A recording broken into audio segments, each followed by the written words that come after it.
دوسروں کی محل میں غلامی کرنے سے بہتر ہے کہ انسان اپنی جھونپڑی میں حکومت کرے۔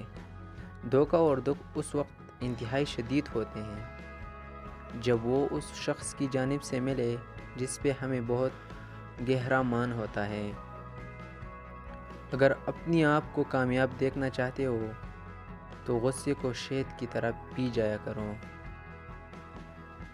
اللہ تعالیٰ سے جب مانگو بھروسے کے ساتھ مانگو، کیونکہ وہ تب بھی دیتا ہے جب تم نہیں مانگتے۔ پھر یہ کیسے ممکن ہے کہ تم مانگو اور وہ عطا نہ کرے؟ اگر خدا کبھی کچھ مانگنے کا موقع دے تو اپنی گناہوں سے معافی مانگو۔